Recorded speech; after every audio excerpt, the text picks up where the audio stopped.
তরে রইনু মাথা নিচু। তোমার বিভা অভাব আছে ভিখারি ভিক্ষুকের কাছে, এ কেবল কৌতুকের বশে আমার প্রবঞ্চনা। ঝুলি হতে দিলেন তুলে একটি ছোট পানা, যবে পাত্রখানি ঘরে এসে উজাড় করি, এ কি ভিক্ষা নাচে একটি ছোট সোনার কণা দেখি। দিলেন যারা আজ ভিখারিরে স্বর্ণ হয়ে এলো ফিরে, তখন কাঁদি চোখের জলে দুটি নয়ন ভরে, তোমায় কেন দিইনি আমার সকল শূন্য করে। প্রতিদিন এই সময় বেঁচে থাকার জন্য একটু মনের জোর। লোকে বলে মনের জোরের জন্য প্রাচীন ভারত বলতে গীতা পাঠের কথা। আমাদের রবীন্দ্রনাথ সেরকমই বলতে গিয়ে দেখুন গায়ে কাটা দিচ্ছে। তা আমার এক বন্ধু এর মধ্যে আমাকে যেভাবে পঞ্চমের কথা ভাবি, সেই ভাবনা শুনে বলেছিল বিশ্বভারতীটা আবার একটু পুরো। বিশ্বভারতী এটা রবীন্দ্রনাথের অনেকগুলো বক্তৃতার সংগ্রহ। তার একটা বক্তৃতার একটু অংশ পড়ছি, মানে খুব লোভ হচ্ছে যে সময়ের সাথে কিভাবে কতদিন আগে এটা উনি 1326, মানে আমাদের এখনকার হিসেবে হচ্ছে 1919 সাল, বিশ্বযুদ্ধ প্রায় হচ্ছে, সেরকম একটা সময় বিশ্বভারতীর এবং ওনার যে ওখানকার পাঠভবন বা স্কুলের এতে উনি এই বক্তৃতা দিচ্ছেন। বর্তমানকালে আমাদের দেশের উপরে যে শক্তি, যে শাসন, যে ইচ্ছা কাজ করছে সমস্তই বাইরের দিক, সে এত প্রবল যে তাকে সম্পূর্ণ অতিক্রম করে আমরা কোনো ভাবনাও ভাবতে পারি। এতে করে আমাদের মনের মনীষা প্রতিদিন ক্ষীণ হয়ে যাচ্ছে। আমরা অন্যের ইচ্ছাকে বহন করি, অন্যের শিক্ষাকে গ্রহণ করি, অন্যের বাণীকে আবৃত্তি করি, তাতে করে প্রকৃতস্থ হতে আমাদের বাধা নেই। এই জন্য মাঝে মাঝে যে চিত্ত ক্ষোভ উপস্থিত হয়, তাতে কল্যাণের পথ থেকে আমাদের ভ্রষ্ট করে। এই অবস্থায় একদল লোক গৌহিত উপায়ে বিদ্বেষ বুদ্ধিকে তৃপ্তি দান করাকেই কর্তব্য বলে মনে করে। আর একদল লোক চাটুকার বৃত্তি বা চর বৃত্তির দ্বারা যেমন করে হোক অপমানের অন্ন খুঁটে খাবার জন্য রাষ্ট্রীয় আবর্জনা কুণ্ডের আশেপাশে ঘুরে ঘুরে বেড়ায়। এমন অবস্থায় বড় করে সৃষ্টি করা বা বড় করে সৃষ্টি করা সম্ভবপর হয় না। মানুষ অন্তরে বাহিরে অত্যন্ত ছোট হয়েছে, নিজের প্রতি শ্রদ্ধা হারায়। যে ফলের চারা গাছকে বাইরে থেকে ছাগলে মুড়িয়ে খাবার আশঙ্কা আছে, সেই চারাকে বেড়ার মধ্যে রাখার দরকার। সেই নিভৃত আশ্রয়ে থেকে গাছ যখন বড় হয়ে ওঠে, তখন সে ছাগলের নাগালের উপরে উঠে যায়। প্রথম যখন আশ্রমে বিদ্যালয় স্থাপনের সংকল্প আমার মনে আসে, তখন মনে করেছিল ভারতবর্ষের মধ্যে এইখানে একটা বেড়া দেওয়া স্থানীয় আশ্রয়, সেখানে বাহ্য শক্তির দ্বারা অভিভূতির থেকে রক্ষা করে আমাদের মনকে একটু স্বাতন্ত্র্য দেবার চেষ্টা করা যায়। সেখানে চাঞ্চল্য থেকে, ঋতুর আক্রমণ থেকে মনকে মুক্ত রেখে বড় করে শ্রেয়র কথা চিন্তা করবে এবং সত্য করে শ্রেয় সাধনা করতে থাকবে। যাই হোক, আমার কথাটা এই, আমার মনে এই কথাটি ছিল যে পাশ্চাত্য দেশে মানুষের জীবনের একটা লক্ষ্য আছে, সেখানকার শিক্ষা দীক্ষা সেই লক্ষ্যের দিকে মানুষকে নানা রকমের বল দিচ্ছে, পথ নির্দেশ দিচ্ছে। তারই সঙ্গে অবান্তরভাবে এই শিক্ষা দীক্ষার জন্য 10 রকম প্রয়োজনও সিদ্ধ হয়ে যাচ্ছে। কিন্তু বর্তমানে আমাদের দেশে জীবনের বড় বড় লক্ষ্য আমাদের কাছে জাগ্রত হয়ে ওঠে, কেবলমাত্র জীবিকার লক্ষ্যই বড় হয়ে ওঠে। জীবিকার লক্ষ্য শুধু কেবল অভাবকে নিয়ে নয়, প্রয়োজনকে নিয়ে, কিন্তু জীবনের লক্ষ্য পরিপূর্ণতাকে নিয়ে, সকল প্রয়োজনের উপর এসেছে। এই পরিপূর্ণতার আদর্শ সম্বন্ধে ইউরোপের সঙ্গে আমাদের মতভেদ থাকতে পারে, কিন্তু কোনো একটা আদর্শ আছে যা কেবল পেট ভরাবার না, টাকা করবার না, এই কথা যদি না মানি তাহলে নিতান্ত ছোট হয়ে যায়। এই কথাটা তো মানবো, মানতে শেখাবো, এই মনে করি এখানে প্রথম বিদ্যালয় পত্তন করেছিল। তার প্রথম সোপান হচ্ছে বাইরের নানা প্রকার চিত্ত বিক্ষেপ থেকে সরিয়ে এনে মনকে শান্তির মধ্যে প্রতিষ্ঠিত করা। সেই জন্য এই শান্তির ক্ষেত্রে এসে আমরা আসন গ্রহণ করি।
পূর্বেই বলেছি, সকল বড় দেশেই বিদ্যা শিক্ষার নিম্নতর লক্ষ্য হচ্ছে ব্যবহারিক সুযোগ লাভ, উচ্চতর লক্ষ্য মানব জীবনের পূর্ণতা সাধন। এই লক্ষ্য হতে বিদ্যালয়ের স্বাভাবিক উৎপত্তি। আমাদের দেশের আধুনিক বিদ্যালয়গুলি সেই স্বাভাবিক উৎপত্তি নেই। বিদেশি বণিক ও রাজা তাদের সংকীর্ণ প্রয়োজন সাধনের জন্য বাইরে থেকে এই বিদ্যালয়গুলিকে এখানে স্থাপন করেছে। এমনকি তখনকার কোনো পুরনো দপ্তরে দেখা যায় প্রয়োজনের পরিমাণ ছাপিয়ে শিক্ষাদানের জন্য শিক্ষককে কর্তৃপক্ষ তিরস্কৃত করছে। তারপর যদিও অনেক রদবদল হয়েছে, তবু কৃপণ প্রয়োজনের দাসত্বের দাগা আমাদের সরকারি শিক্ষার কপালে পিঠে এখনো অঙ্কিত হয়ে রয়েছে। শিক্ষা প্রণালীর সকলের চেয়ে সাংঘাতিক দোষ এই যে এতে গোড়া থেকে ধরে নেওয়া হয়েছে যে আমরা নিঃস্ব, যা কিছু সমস্তই আমাদের বাইরে থেকে নিতে হবে। আমাদের নিজের ঘরে শিক্ষা পৈতৃক মূলধন যেন কানাকুড়িও নেই। এতে কেবল যে শিক্ষা সম্পূর্ণ থাকে তা না, আমাদের মনের মধ্যে একটা নিঃস্ব ভাব জন্মায়। আত্মাভিমানের তাড়নায় যদি বা মাঝে মাঝে সেই ভাবটাকে ঝেড়ে ফেলতে চেষ্টা করি, তাহলেও সেটা কেমনতর বেশি রকম আস্ফালনে আত্মপ্রকাশ করে। আজকালকার দিনে এই আস্ফালনে আমাদের আন্তরিক দীনতা কিছু ঘটেনি, কেবল সেই দীনতাটাকে হাস্য যাই হোক, মনের দাসত্ব যদি বোঝাতে চাই তাহলে আমাদের শিক্ষার এই দাস ভাবকে বোঝাতে হবে। আমাদের আশ্রমের শিক্ষা যদি সেই মুক্তি দিতে না পারে তাহলে এখানকার উদ্দেশ্য সম্পূর্ণ ব্যর্থ হয়ে যাবে।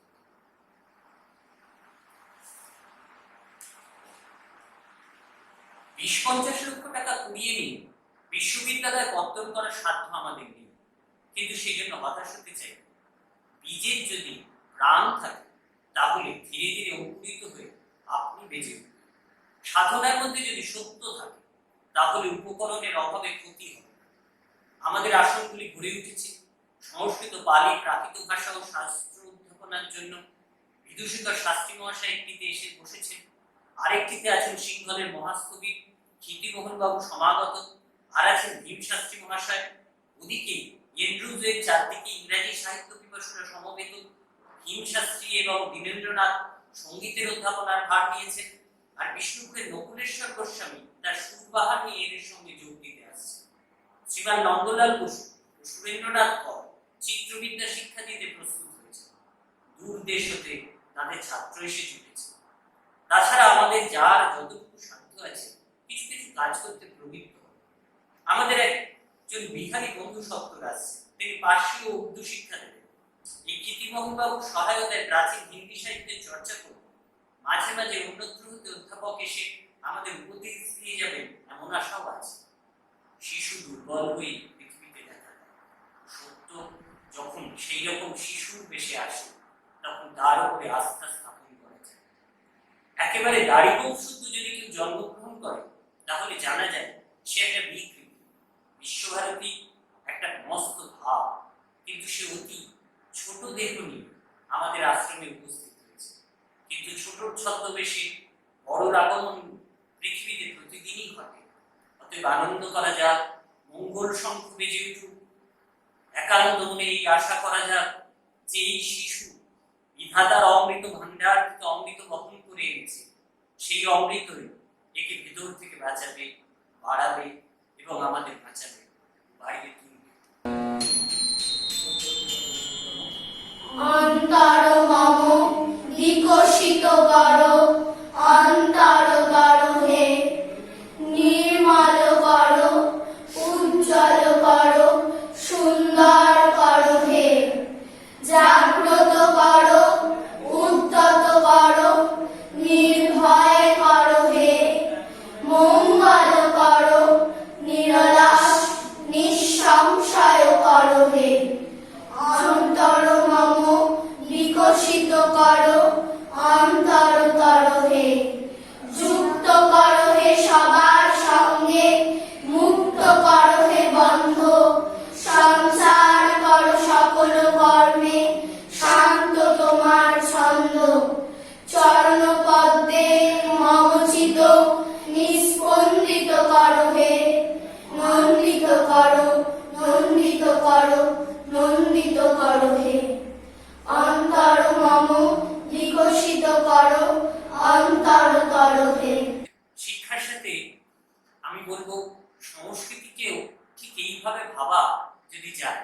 শিক্ষা আর সংস্কৃতি তো আলাদা নয়, শিক্ষা এবং সংস্কৃতি নিজের ভিতর দিয়ে জুড়ে থাকে। এবং ওনার এই লেখার মধ্যে কিভাবে শিক্ষা এবং সংস্কৃতি মিলে যায় আমরা এই সময় দাঁড়িয়ে পড়লেই বুঝতে পারি। এর ঠিক 2 বছর বাদে আবার উনি বিশ্বভারতীতে যখন ওদের পরিষদ গঠন হচ্ছে, সেই তার আগে পরে ফাল্গুন মাসে একটা বক্তৃতা দেন, অনবদ্য বক্তৃতা, নিজের জায়গা থেকে বলা। সেখানকার কিছু অংশ শোনাবার চেষ্টা করছে। কোন জিনিসের আরম্ভ কি করে হয় তা বলা যায়। এই আরম্ভকালটি রহস্যে আবৃত।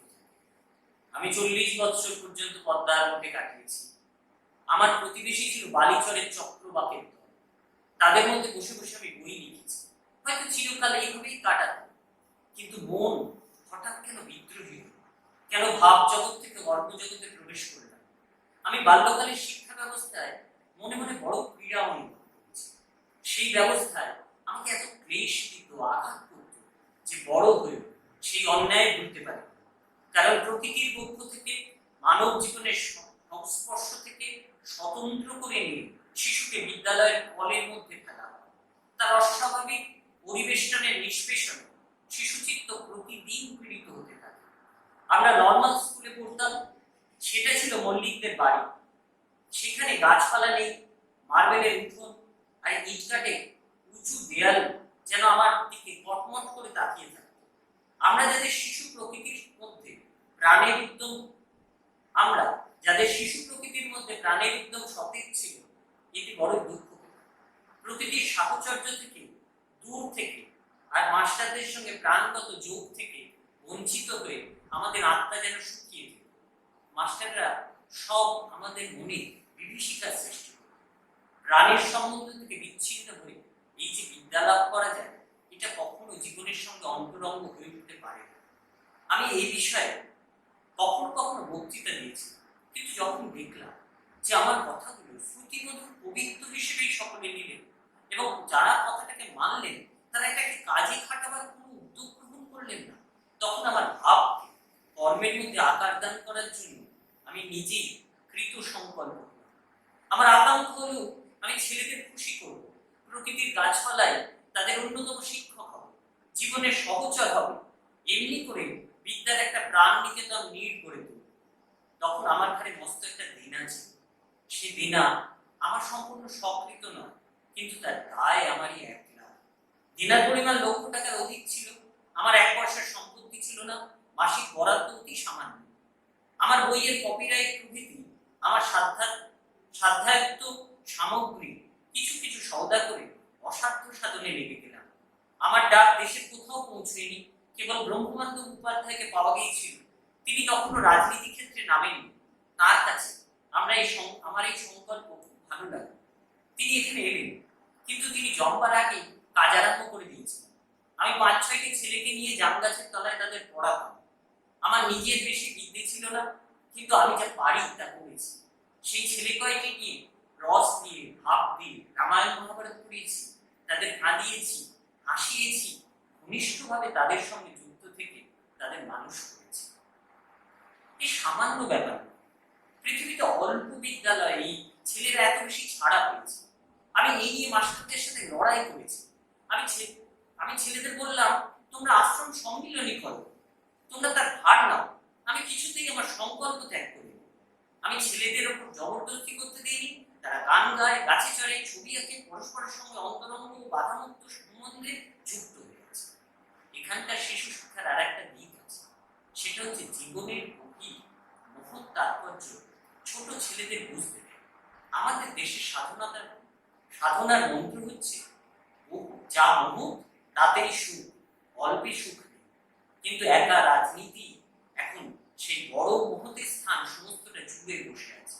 আমার কথা এই যে সবচেয়ে বড় যে আদর্শ মানুষের আছে, তা ছেলেদের জানতে দিতে হবে। তাই আমরা এখানে সকালে সন্ধ্যায় আমাদের প্রাচীন তপবনের মহৎ কোনো বাণী উচ্চারণ স্থির হয়ে কিছুক্ষণ বসে, এতে আর কিছু না হোক একটা স্বীকারোক্তি আছে। এই অনুষ্ঠানের দ্বারা ছোট ছেলেরা একটা বড় জিনিসের ইশারা পায়।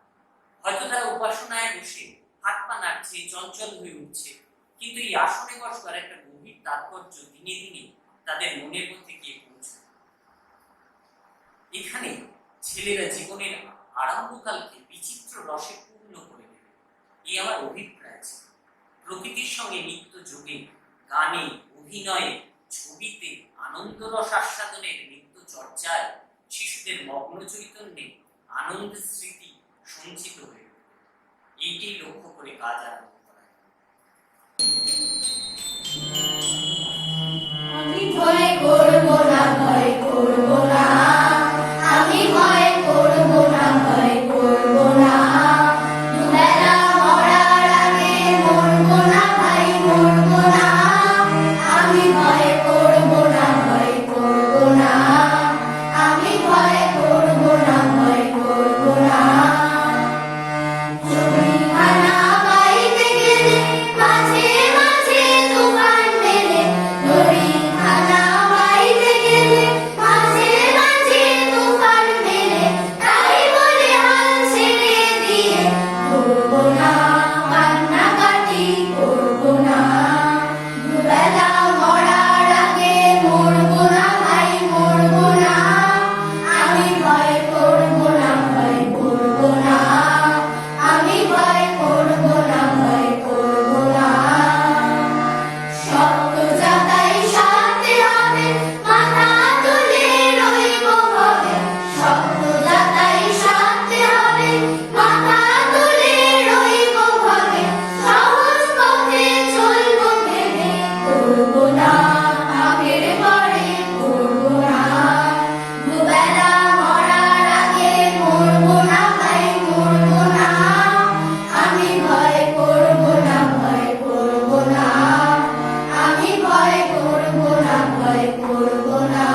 এই সত্যকে আমাদের গ্রহণ করতে হবে।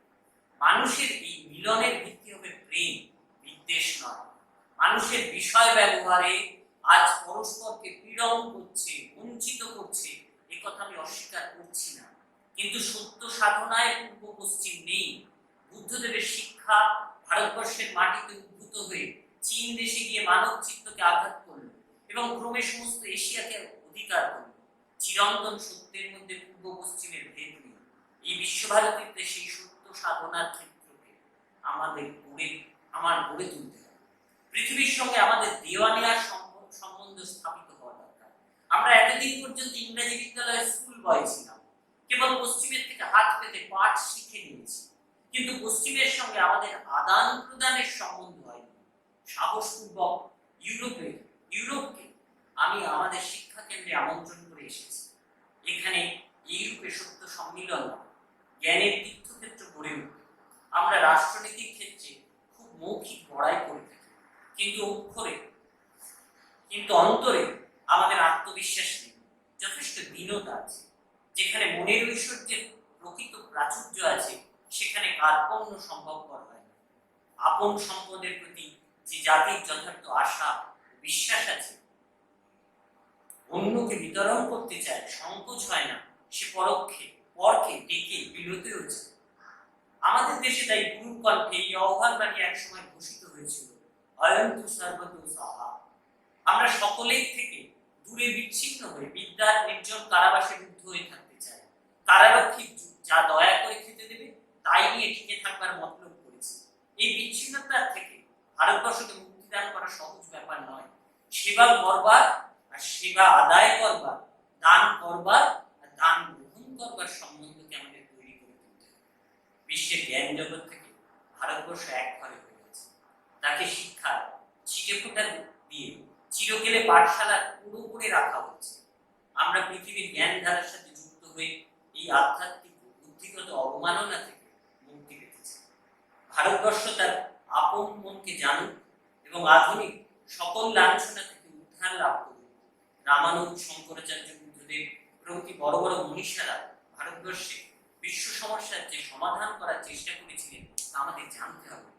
জুয়াস্তিরিয়, ইসলাম প্রভৃতি এশিয়ার বড় বড় শিক্ষা সাধনার সাথে পরিচিত হতে হবে। ভারতবর্ষের কেবল হিন্দু চিত্তকে স্বীকার করলে চলবে না।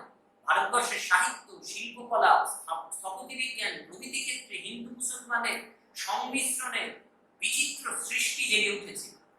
তারই পরিচয় ভারতবর্ষীয় পূর্ণ পরিচয়। সেই পরিচয় পাওয়ার উপযুক্ত কোনো শিক্ষাস্থানের প্রতিষ্ঠা হয়নি বলে তো আমাদের শিক্ষা অসম্পূর্ণ, দুর্বল। ভারতের বিরাট সত্তাকে, বিচিত্রকে আপনার মধ্যে একত্র সম্মিলিত করার চেষ্টা করছে। তার এই তপস্যাকে উপলব্ধি করবার একটা সাধন ক্ষেত্র আমাদের চাই। বিশ্বভারতীতে সেই কাজটি হতে পারে। বিশ্বের হাটে যদি আমাদের বিদ্যার যাচাই না হয়, তবে আমাদের জ্ঞান সম্পূর্ণ হলো না। ঘরের কোণে বসে আত্মীয় স্বজনে বৈঠক যে অহংকার নিবিড় হতে থাকে, সেটা সত্য পদার্থ। মানুষের জ্ঞান চর্চার বৃহৎ ক্ষেত্রের সাথে যোগ হলেই তবেই আমাদের বিদ্যার সার্থকতা। বিশ্বভারতীর এই লক্ষ্য সার্থক। বিশ্বে ফাল্গুন 1328 শান্তিনিকেতন, মানে 1922 সাল। এই জায়গায় এই পাঠ এই কারণে যে আমার পড়তে পড়তে বারবার মনে হচ্ছিল যে এই সংযোগ আজও হয়তো এই আপনারা যেভাবে অনলাইনে রবীন্দ্রনাথকে পৌঁছে দেওয়ার কথা ভাবছেন, সেভাবে হয়তো কিছুটা হতে পারে। এবং সূর্যের পঞ্চমের নাম পঞ্চম চতুর্থ নয়, একেবারে শেষের কবিতা থেকে আরো অনেকগুলো কারণেই পঞ্চম সেটা শেষের কবিতায় অন্যের থেকে আলাদা, অন্যের ভাবনার থেকে আলাদা। এবং আমরা সবসময় ভাবি সূর্যের পঞ্চম মানে আমরা locally engaged and globally connected. এবং রবীন্দ্রনাথের ভাবনা, এই বিশ্ব ভাবনা, এই ভাবনাই আমাদের আশ্রয়, এবং সেই আশ্রয়গুলি এই পাঠ। আপনারা সবাই আমাদের প্রণাম গ্রহণ করবেন। এইটুকু আমাদের তরফ থেকে বলা। সূর্য পঞ্চমের ছোট বড় সবার তরফ থেকে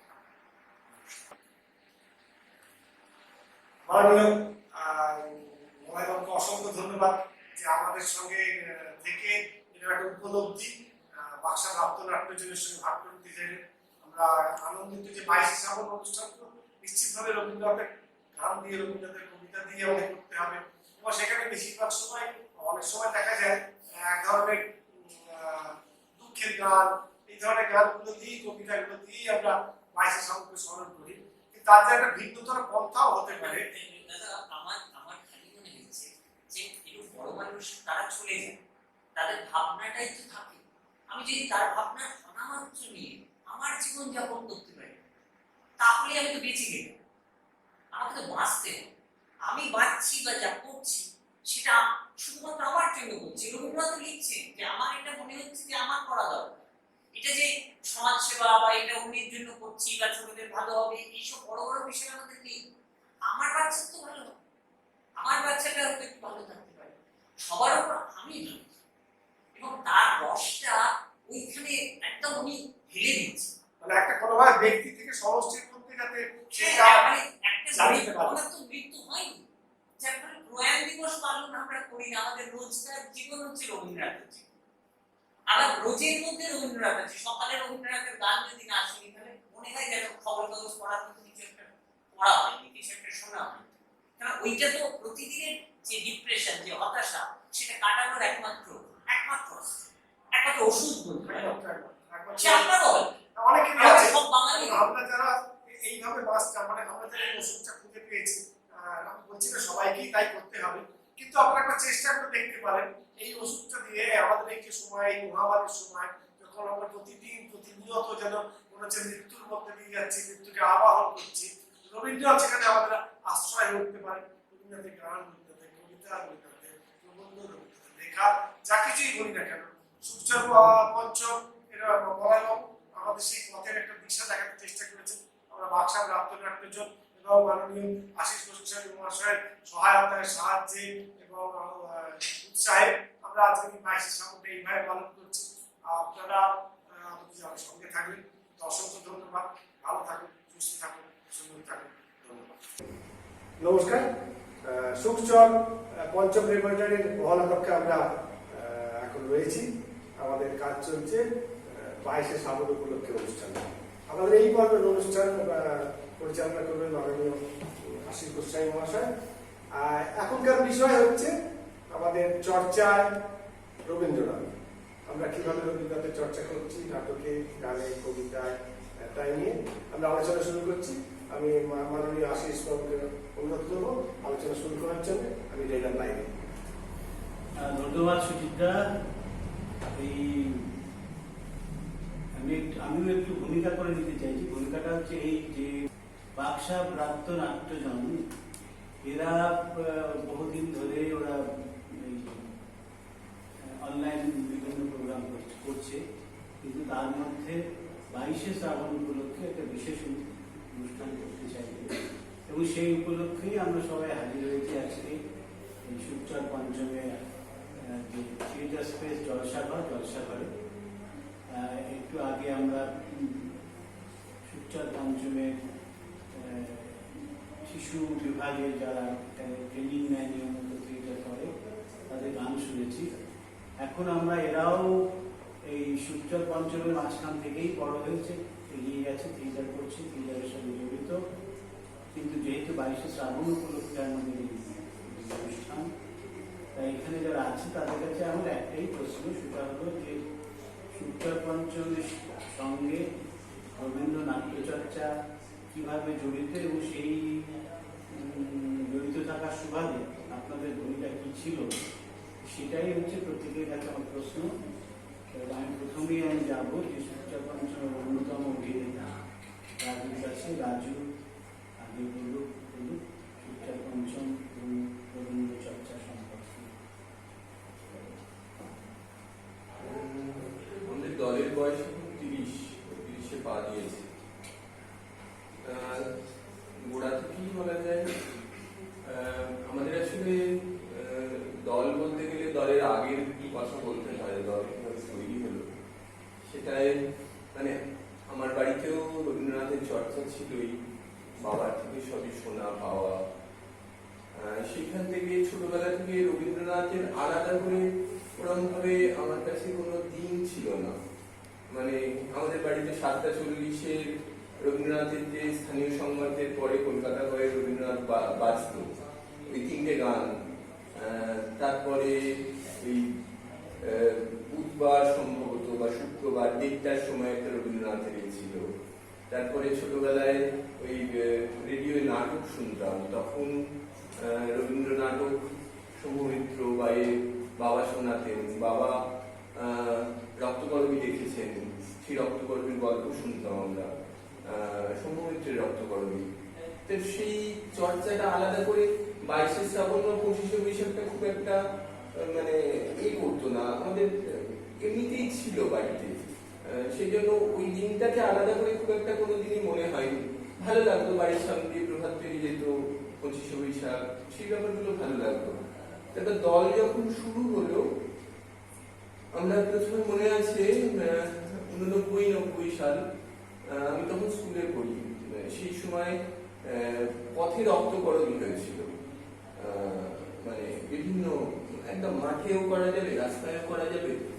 তখন আমি এই পেছনে একটা মানে একটা স্টেজ ঠিক নয়, মানে যেহেতু স্পেসটা ওরিয়েন্টেড, সেট ধরা আর কি, ওই স্পেসটাকে ইম্প্রোভাইজ করার জন্য সেইটা ধরতাম। তা সেইটা বলা যায় রবীন্দ্রনাথের নাটক সুকচার পঞ্চমের আমার করা বলতে গেলে সেইখান থেকে শুরু। তারপরে 92 সালে প্রথম আমরা সুকচার পঞ্চম অচলায়তন করে, মানে যখন সেই বাবরি মসজিদ বা এই ভাঙার সময় আর কি, ওই দিনটা ওই ফেজটায় প্রথম অচলায়তন হয় 1992 সালে। এবং সেই অচলায়তনে মানে আমাদের এই লকডাউন শুরু হওয়ার আগেও আমরা অচলায়তন করেছি ফেস্টিভ্যাল, মানে 30 বছর দলে প্রায় 28-29 বছর এই থিয়েটারটাকে মানে ধরেই আমরা চলেছি। এবং আমাদের সৌভাগ্য এবং এই স্মৃতি নিয়ে আমাদের খুব ভালো লাগে যে এই থিয়েটারটা শ্রদ্ধেয় কবি শঙ্খ ঘোষ এটার উপদেষ্টা ছিলেন এবং স্ক্রিপ্ট উনি করে দিয়েছিলেন, এবং আরো যেটা প্রয়াত শম্ভু মিত্র এবং প্রয়াত কুমার রায় এইটার সঙ্গে আমাদের উপদেষ্টা হিসেবে আমরা পেয়েছিলাম, মানে পোশাক এবং মঞ্চ নিয়ে সর্বোপরি সমস্ত কাজটা নিয়ে আমাদের পরিচালক মলয় মিত্র গিয়েছিলেন। এবং উনি শুনেছি, আমি নিজে যাইনি, যে উনি প্রথমে শুনেছিলেন, তারপরে উনি অনেক কথা বলেছিলেন যেটা মলয়দাই ভালো বলতে পারবে। তো এটাও আমাদের কাছে একটা বিরাট ব্যাপার। মানে 92 সালে আমি স্কুলে পড়ি, 92 সালে যখন নাটকটা তৈরি হলো তখন আমি ফার্স্ট শোয়ে আমি সম্ভবত মিউজিক অপারেট করেছিলাম, অচলায়তনের মিউজিক অপারেট করেছিলাম। তারপরে শোয়ে আমি পঞ্চকের ভূমিকায় অভিনয় করেছি। আর এই 28 বছর পর লকডাউনের আগে যখন আবার অচলায়তন হলো, 28 বছর পরে আমি মহাপঞ্চকের ভূমিকায় অভিনয় করলাম। আর এই 28 বছরের মধ্যে রবীন্দ্রনাথ তো হয়েইছে, কিন্তু এই দলেও কখনো রবীন্দ্রনাথের নাটক করছি বলে যা থিয়েটার করতে গিয়ে যা যা মনে হয়েছে যেভাবে করা উচিত, একটা থিয়েটার তৈরি হওয়ার সময় যেভাবে আমাদের শিখেছি, বা এই যে ওই নাটকটা নিয়ে যার কাছে যাওয়া উচিত, আলোচনা করা উচিত, সে ডাক্তার করেছি যখন, বা স্কুলে গিয়ে যে কাজগুলো করেছি, কালের যাত্রা বা এই। আর আমাদের দলটায় একজনের হয়তো দায়িত্ব থাকে। আর আমি যেমন ভবনাথ স্কুলে ডাকঘর করিয়েছিলাম, তখন আমাকে অন্যরা সাপোর্ট করেছিল। আবার আর একজন গিয়ে কালের যাত্রা করাচ্ছে বেলুড়িয়া মহাকালী গার্ডসে, তখন আমি ওখানে গিয়ে হয়তো মঞ্চ করছি বা এই সাহায্য করছি। এক জায়গায় হয়তো অন্য আরেকটা নাটক হচ্ছে, মানে আমার এই মুহূর্তে বিসর্জন করেছি, বিসর্জন তো বড়রাই করেছি আমরা, রক্তকরবী হয়েছে, বিসর্জন, অচলায়তন, ছোটদের জন্য খ্যাতির বিড়ম্বনা হয়েছে। আর লিস্টটা দেখলে বোধহয় মুসলমানের গল্প করিয়েছি। হ্যাঁ, মুসলমানের গল্প আমিই করিয়েছিলাম ভবনাথ স্কুলে, মনে আছে।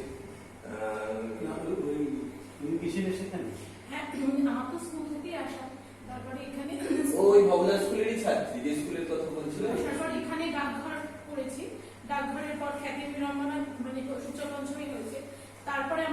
মুসলমানি গল্প সেখানে সূর্য পঞ্চমে করার পর ভবনাথে মুসলমানি গল্প হচ্ছে এবং বাগবাজার মাল্টিপারপাসে আমরা অচলায়তন এবং মুসলমানি গল্প সেটা তোমার ভূমিকা রেখেছিল। সেখানে আমরা গিয়েছিলাম। তুই ওদের পিসমশাইয়ের ভূমিকায় অভিনয় করেছিলি নাকি? ডাক্তার পিসমশাই করেছিল, মানে ও তখন ক্লাস 9 এ পড়ে। আমার অভিজ্ঞতা বলতে আজকের দিনটা হচ্ছে 22শে শ্রাবণ। তো এটা 22শে শ্রাবণ বলতে প্রথমে বৃষ্টি মনে পড়ে। প্রত্যেক বছর বৃষ্টি হয় না এরকম শ্রাবণ খুব কম দেখেছি। আজকেও সকাল থেকে বৃষ্টি হচ্ছে, তো প্রকৃতিতেও একটা অদ্ভুত বিষণ্ণতা রয়েছে। আমার তো শুকচর পঞ্চমের রবীন্দ্র প্রযোজনা অনেকগুলো হয়েছে। রাজুদা যেরকম বলছিলেন যে রক্তকরবী, ডাকঘর, অচলায়তন, সব লম্বা লিস্ট আর কি। তো আমি স্কুলে প্রযোজনা বলতে আমরা অনেকগুলো স্কুলে কাজ করিয়েছি। সেখানে মধ্যমগ্রাম গার্লসে আমার মনে করছে আমরা খ্যাতি বিড়ম্বনা করিয়েছিলাম। তো সেখানে ওই নাটকটা তোলানোর সময় দায়িত্বে ছিল আমার সঙ্গে আরও গ্রুপের যারা সবাই ছিলেন। তো সেইটা খুব মজা করে হয়েছিল। ওদের প্রচুর, মানে এক একটা সেকশনে ওদের বোধহয় 70-80 জন করে স্টুডেন্ট থাকতো। তো সেই সিলেকশন থেকে শুরু করে মানে পুরো প্রসেসটাই শুরু থেকে শেষ একটা প্রযোজনার মধ্যে দিয়ে গেলে একটা অদ্ভুত অভিজ্ঞতা হয়। এবং এখন মানে প্রায় 8-9 বছর তো হয়ে গেছে, এখনো সেইখানে স্কুলের ছাত্রীরা যোগাযোগ রাখে। সেটা খুব ভালো লাগে, ফেসবুকের মাধ্যমে অথবা ফোন করে। তো সেই মানে রবীন্দ্রনাথ যেন এখানেও একটা যোগসূত্র হয়ে দাঁড়িয়েছে আর কি।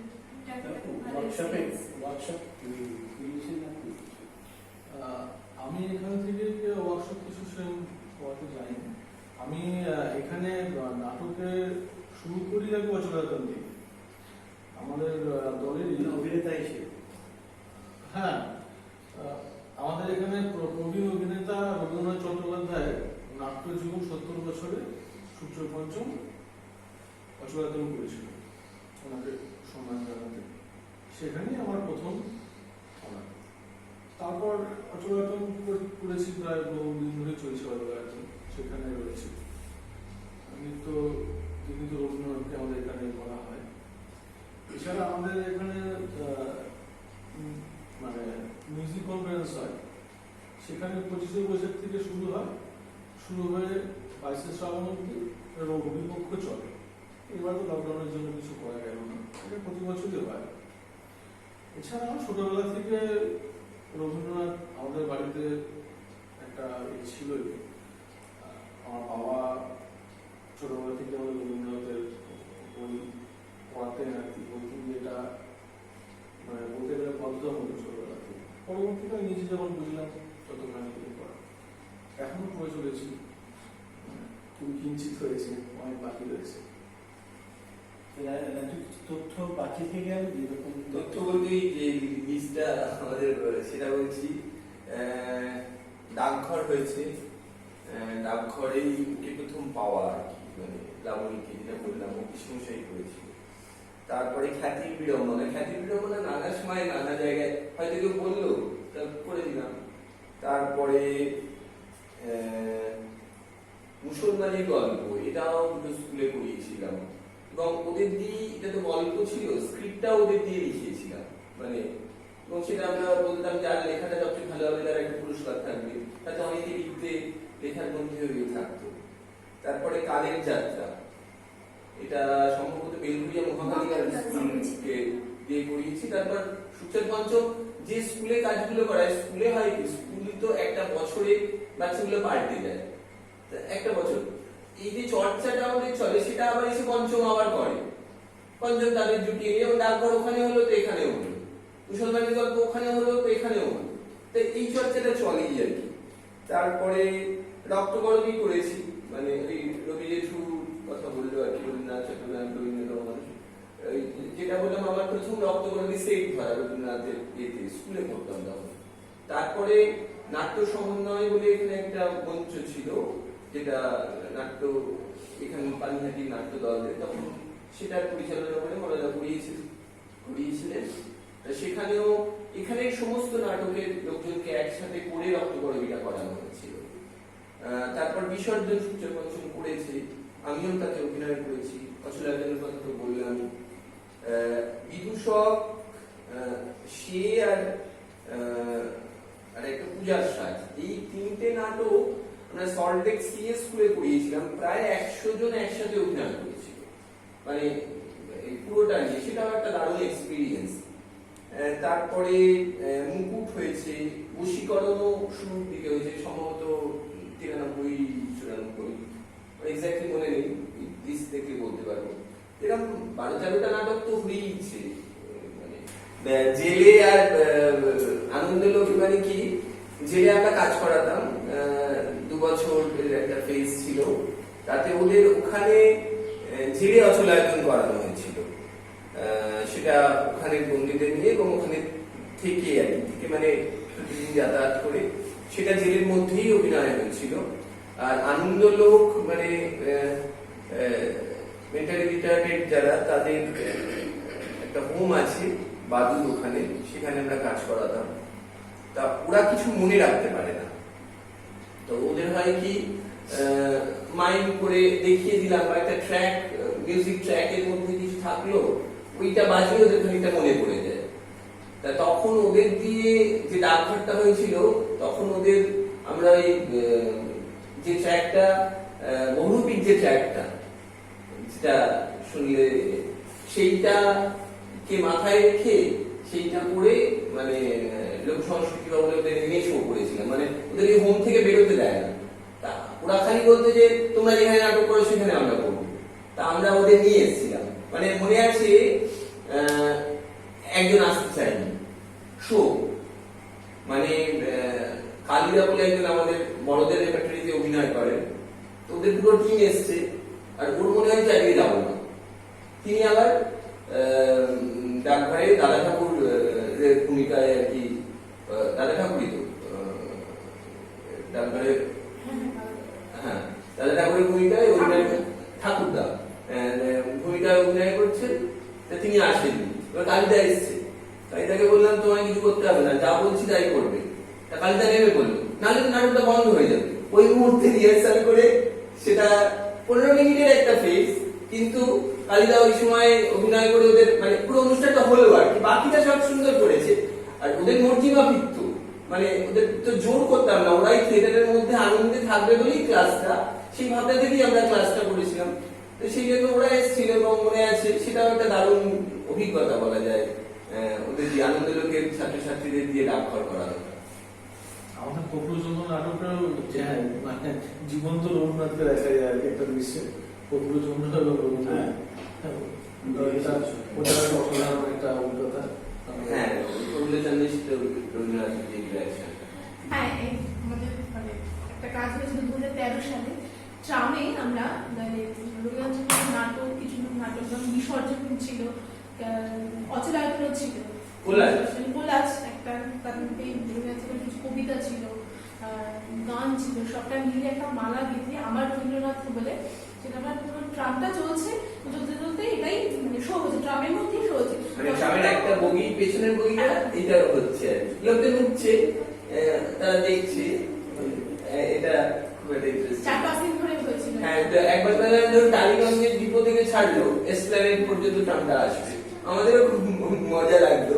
ওইটা লোকজন উঠে ব্যবসাকে খেয়ে যেত দর্শক হিসেবে, এই কি হচ্ছে, তারপর তারা আবার বসতেন, দেখতেন, তাদের জায়গায় নেমে যেতেন, অল্পই লোক তুলতো সেইভাবে ওরা, কিন্তু খুব অন্য ধরনের একটা কাজ হয়েছিল। আমরা এক ঝলকে খুব কম সময়ে সুচ্চার পঞ্চমের রবীন্দ্র চর্চার কিছু বিষয় একটু শুনলাম। তো আমরা এই পর্বটাকে একটু শেষ করতে চাইছি একটু গান দিই, কি গানটা গাইবে? দুজনে মিলে ঠিক আছে, একটা গান। সব কাজে হাত লাগাই মোরা, সব কাজে, সব কাজে হাত লাগাই মোরা, সব কাজে, বাধা বাঁধন নেই গনে, বাধা বাঁধন নেই গনে, সব কাজে হাত লাগাই মোরা, সব কাজে, দেখি খুঁজি বুঝি কেবল ভাঙি গড়ি জুঝি, মোরা সব দেশে বেড়াই ঘুরে সব সাজে, বাধা বাঁধন নেই গনে, বাধা বাঁধন নেই গনে, সব কাজে হাত লাগাই মোরা, সব কাজে, পারি নাই বা পারি না হয় জিতি কিংবা হারি, আমরা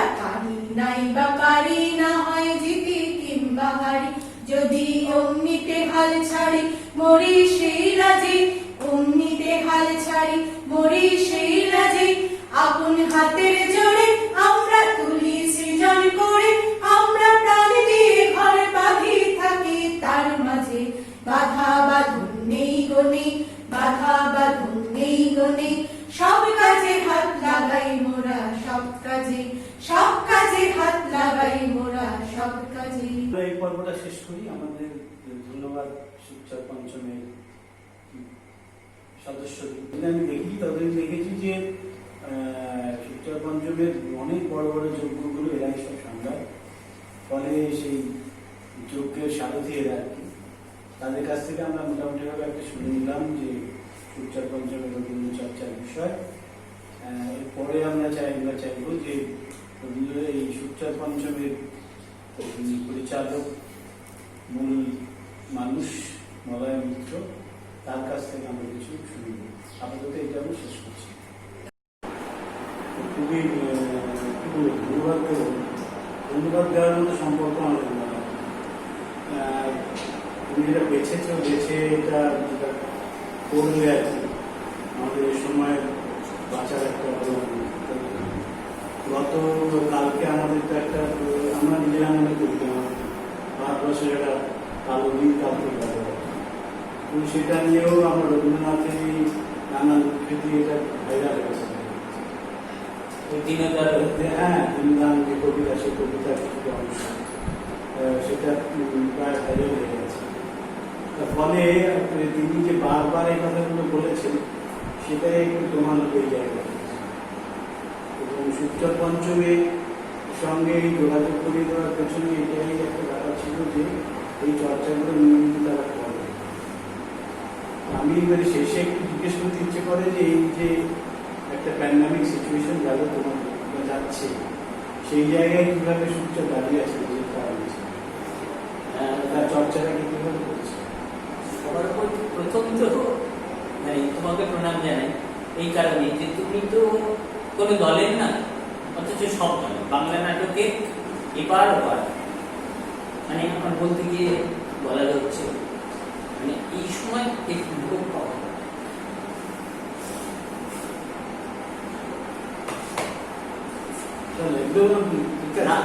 এটা আজকাল তো মানুষ কোথায় মানুষ, সেই জন্য আশ্রয় দরকার। মানুষ আশ্রয় পাবে কার কাছে? সংস্কৃতিকে আশ্রয় দেবার জায়গা। তোমরা সৌভাতৃত্বের মতো একটা সংগঠন করে এই সময় যারা কোভিড আক্রান্ত, আমপানে আক্রান্ত, তাদের কাছে পৌঁছে দিচ্ছ নির্ভীক, তার সাথে কাউকে জানিয়ে না, কোনো ঢাক বাজিয়ে না, কোনোভাবে না।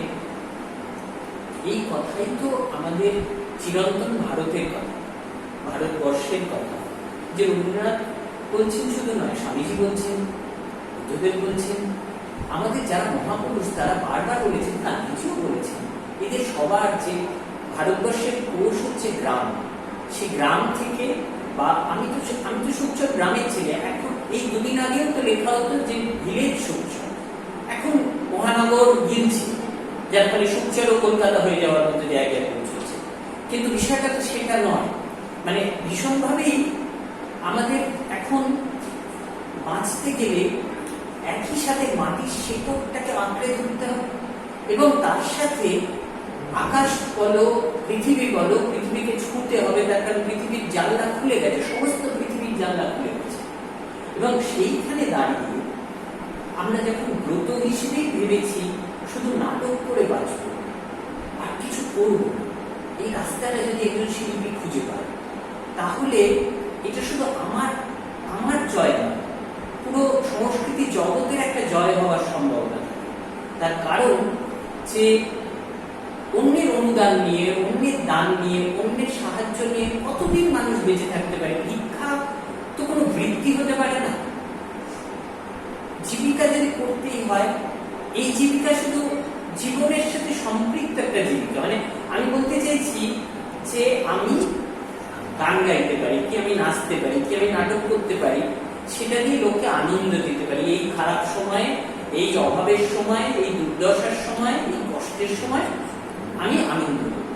আর আমি আনন্দ দেবো বলে আমাকে বাঁচিয়ে রাখার দায় যাদের আনন্দ দিচ্ছি তারা, যাদের আমি জড়ো করছে বিরাট সৌভাতৃত্বের কথা যাদের জন্য বলছি, যে সৌভাতৃত্বের চেহারা শুধু এই গ্রাম নগর ছাড়িয়ে, দেশ ছাড়িয়ে একেবারে আন্তর্জাতিক স্তরে, সেইখানে যদি এইটা হয় যে ওই দিবে আর নিবে, যে আমি তোমার এক ভাই এখানে ধরো নাটক করে বাঁচার চেষ্টা করছি, তুমি রোজ খোঁজ নাও যে যে কিরে তোর আজকে চাল কেনা হয়েছে, ডাল কেনা হয়েছে, এইটা যে মুহূর্তে হবে সে মুহূর্তে আর কোনো অনুদানের দরকার লাগে না।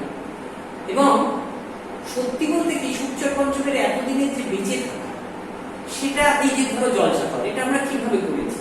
এই যে জায়গায় আজকে এই জলসাঘর আর্ট গ্যালারি, এই যখন আমরা প্রথম এটা করি তখন কল্যাণী থেকে এসপায়ার্ডের মধ্যে আর কোনো আর্ট গ্যালারি ছিল না, কেউ ভাবছিল না। আমরা যখন করি তখন আমাদের মানে দলিল, তুমি জানো তোমার বলার কিছু নেই, দলিল পার্সোনাল লেভেলে মর্টগেজ দিয়ে আমরা টাকা তুলেছি।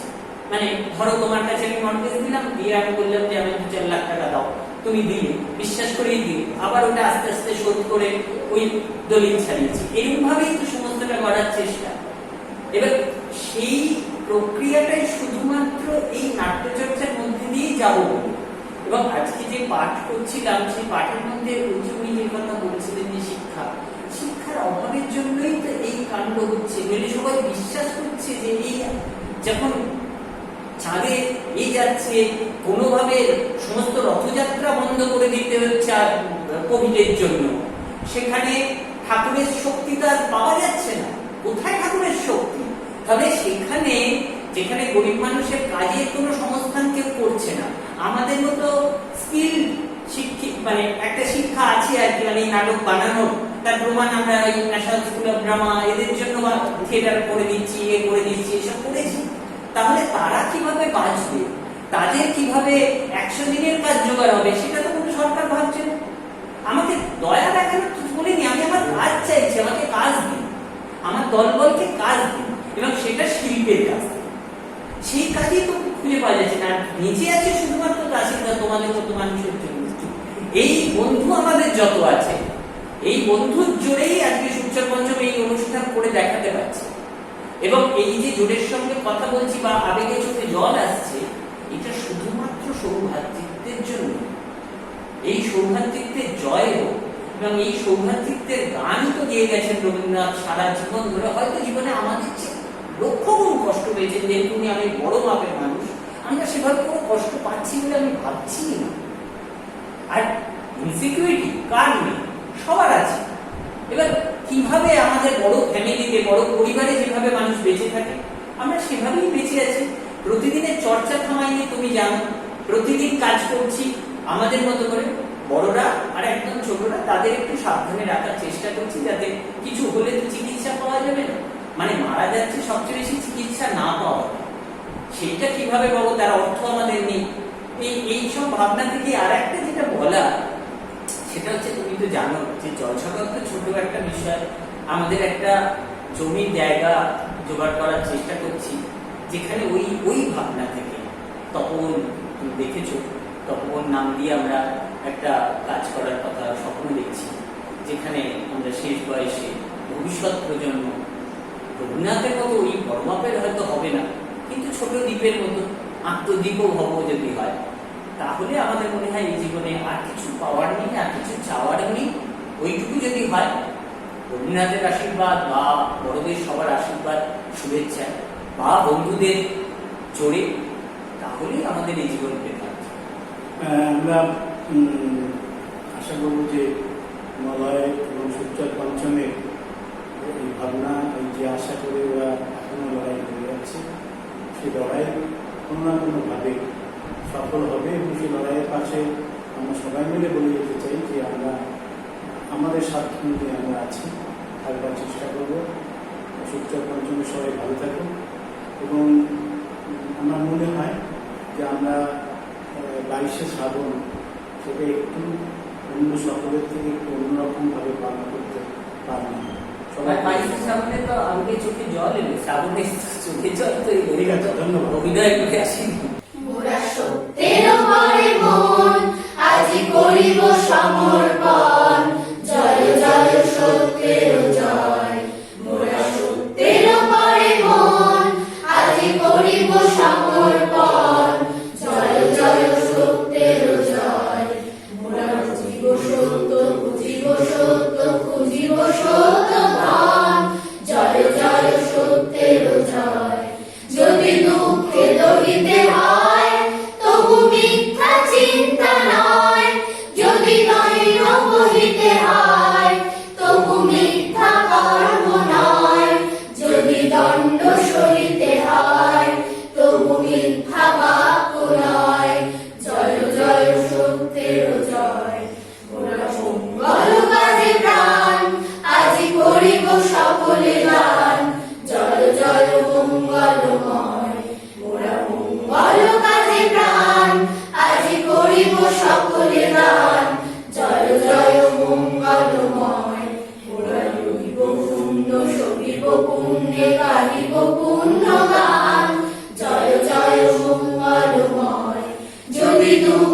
সহিতে হয়, তবু অশুভ চিন্তা নয়। যদি দৈন বলিতে হয়, তবু অশুভ কর্ম নয়। যদি দণ্ড সহিতে হয়, তবু অশুভ বাক্য নয়।